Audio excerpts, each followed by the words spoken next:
Olá! E aí, tudo bem? Prontos para mais uma aula? Isso. E então vamos nessa! E vamos estudar hoje o modernismo segunda fase, a prosa do modernismo de segunda fase. Antes de começar, aquele pedido super especial. Não está inscrito no canal? Se inscreva, por favor.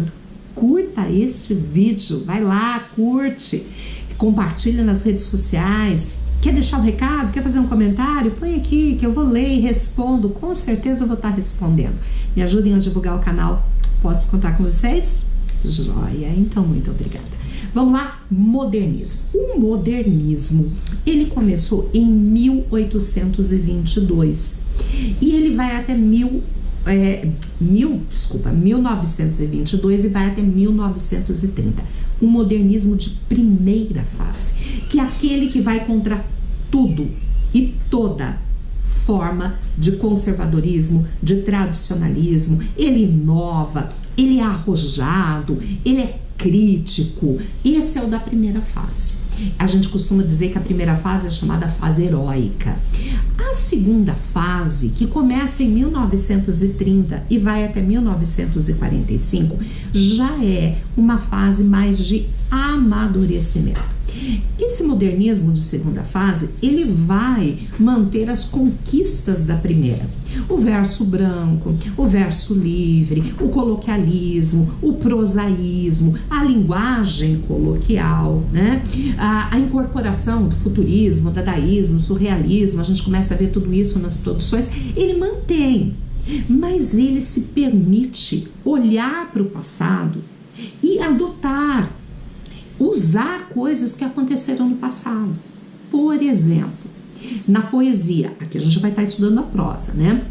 Na poesia, eu tenho uma Cecília Meirelles, que é chamada de neossimbolista, neo-novo, novo simbolismo.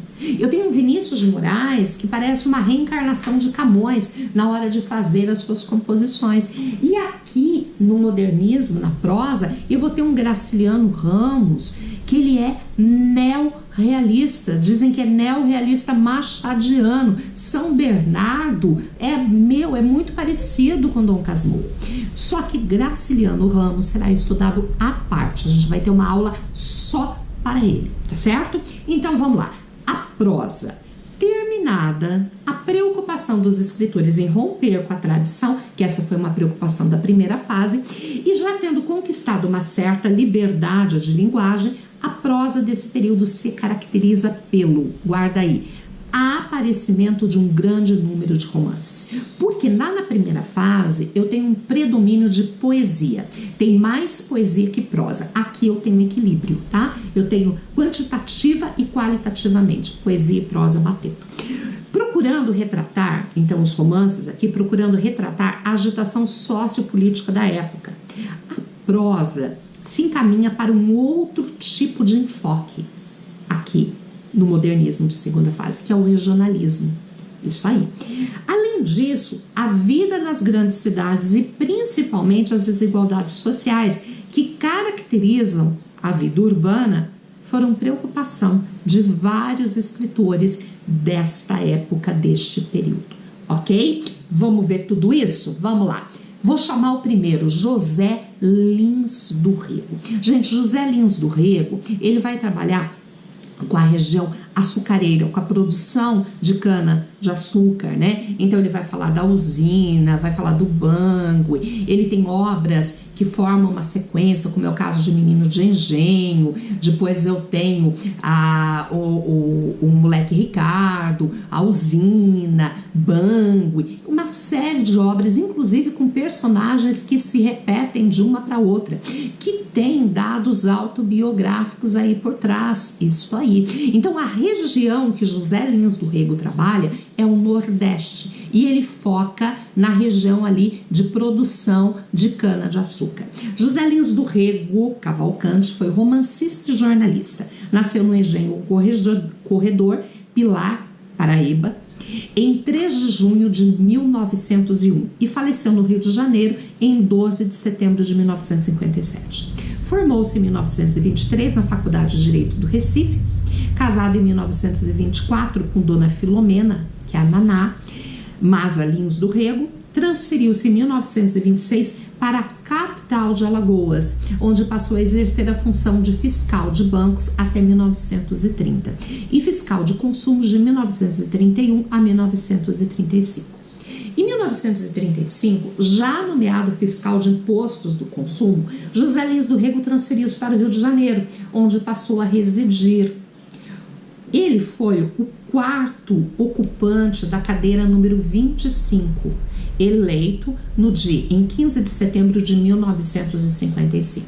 Então ele ocupou a cadeira 25 na Academia Brasileira de Letras, tá aqui ele com a roupa da academia. Tranquilo, gente? Esse é José Lins do Rego. E o que ele produziu? A obra de José Lins procura retratar, geralmente, a decadência de uma sociedade patriarcal que vive um momento de transição entre o engenho e a usina. Então ele vai mostrar essa passagem do engenho para a usina. Destacam-se também nos seus livros, no ciclo da cana-de-açúcar, traços autobiográficos, como no Menino de Engenho, que aparece o menino Carlos, que tem muito a ver com José Lins do Rego. O avô de Carlos, o coronel José Paulino, lembra muito o avô do nosso escritor aqui, de José Lins do Rego. Muito bem. Características da obra. Então, o próprio autor, então não fui eu, foi o autor, ele dividiu sua obra em o ciclo da cana-de-açúcar. Quais são as obras que fazem parte dele? Menino de Engenho, Doidinho. Aqui, Menino de Engenho é o Carlos, tá? É na infância. Infelizmente, ele vive um problema, um drama, O pai mata a mãe, o pai é preso. E aí o Carlos vai viver no engenho do avô materno, que faz tudo por ele. Ele vira um verdadeiro senhorzinho.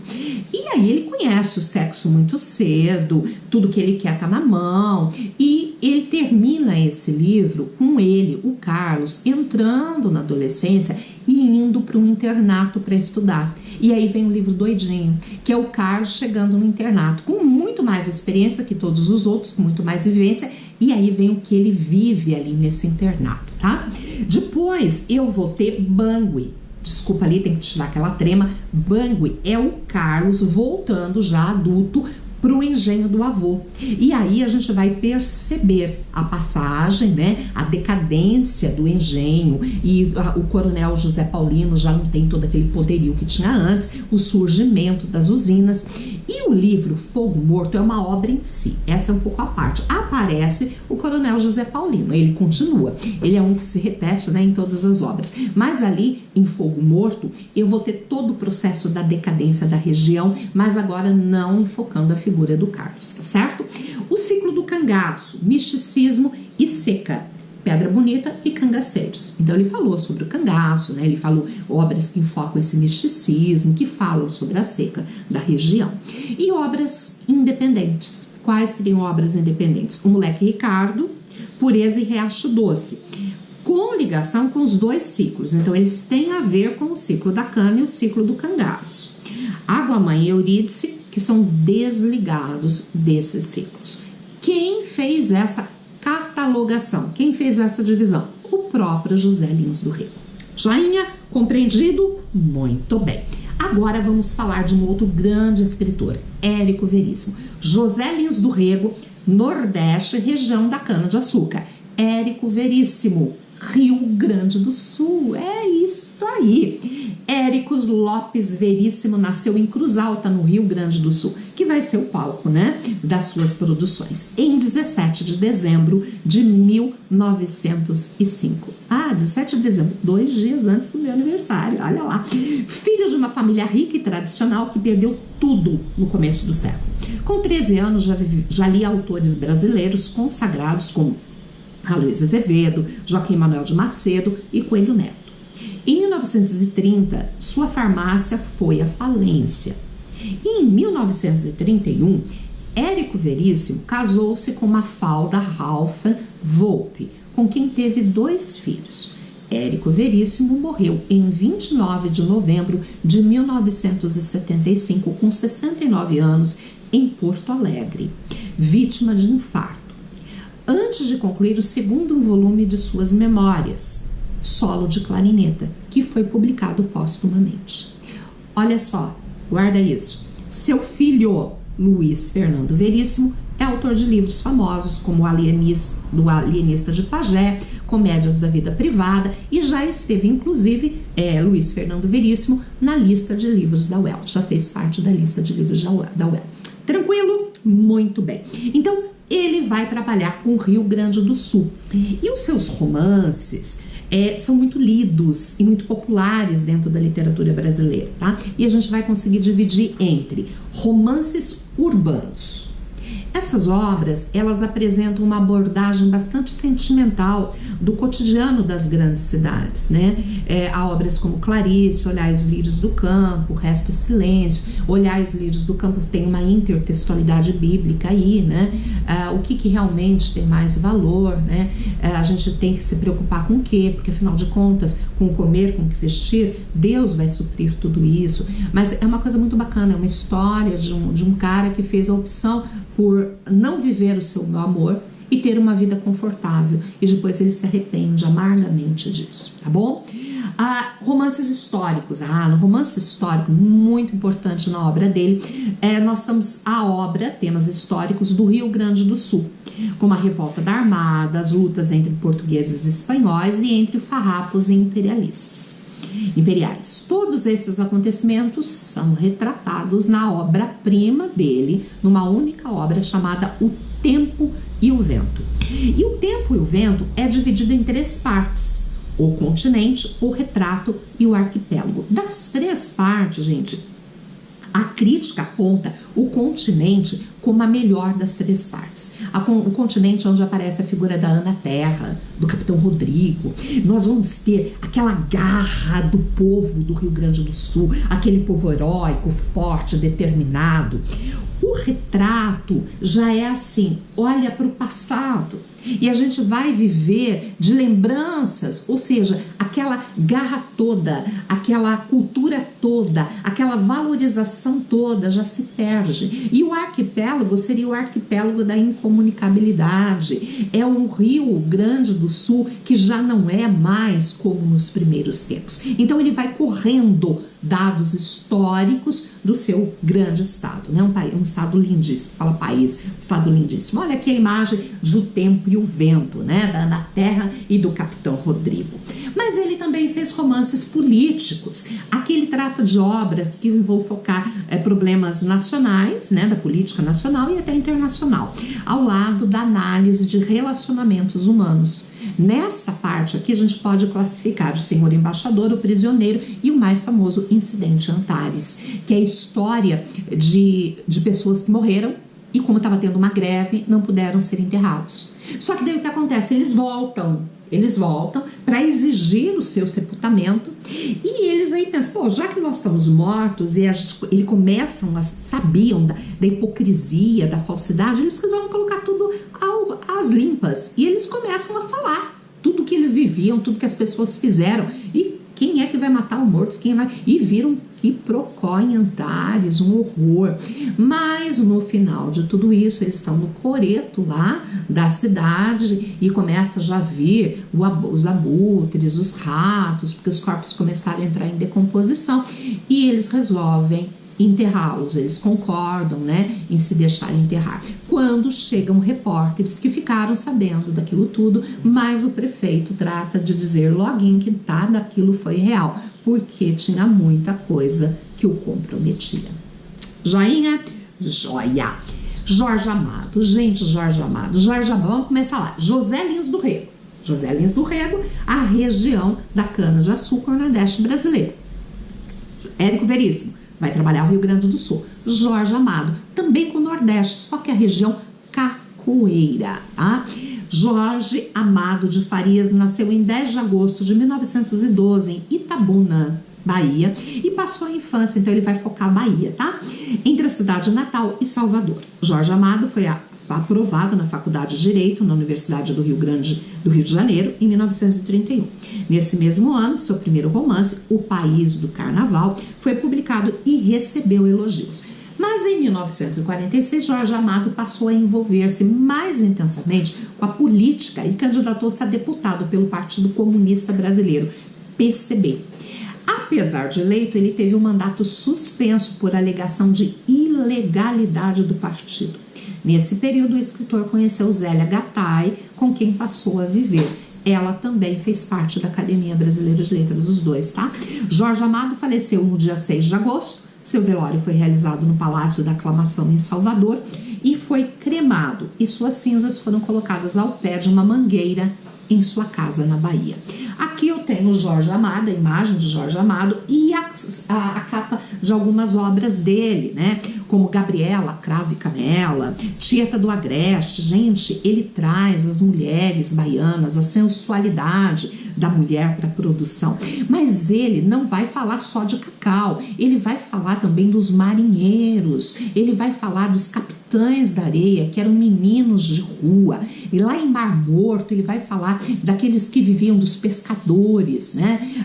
Que viviam ali embaixo de Salvador, porque Salvador tem a cidade alta, a cidade baixa. A morte de Quincas Berro d'Água, que é o Berro d'Água, que era um homem muito conhecido, mas ele abandona a família, porque era uma família hipócrita, que valorizava o dinheiro, e ele vai viver como um mendigo nas ruas. Muito bacana essa obra, muito legal mesmo.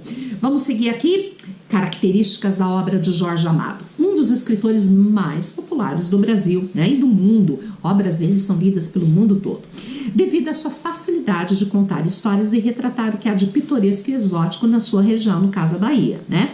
Num primeiro momento, mostrou-se um escritor preocupado em denunciar as injustiças sociais do país, comprometido com as lutas dos marginalizados, pescadores e marinheiros de sua terra.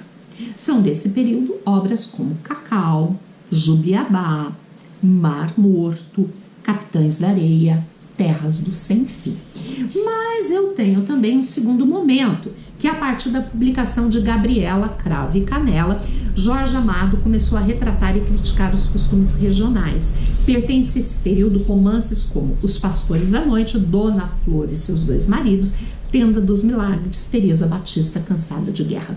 Lembrando que Dona Flor, a Gabriela, a Teresa, mulheres muito sensuais, muito eróticas, né? Aqui estão mais algumas obras dele, olha lá, que bacaninha, né? O País do Carnaval, tá vendo a capa do livro ali? Capitães da Areia, isso aí, Tenda dos Milagres, nossa, só obras gostosas. Vale a pena ler Jorge Amado. E com isso eu fecho esse primeiro contato. Só que antes de fechar, eu quero falar rapidinho de uma outra grande escritora, que é Raquel de Queiroz. Raquel de Queiroz é conhecida principalmente pelo livro O 15, que fala sobre a seca de 1915. Então ela também vai focar o Nordeste. A maioria dos escritores do modernismo de segunda fase estão olhando para o Nordeste brasileiro.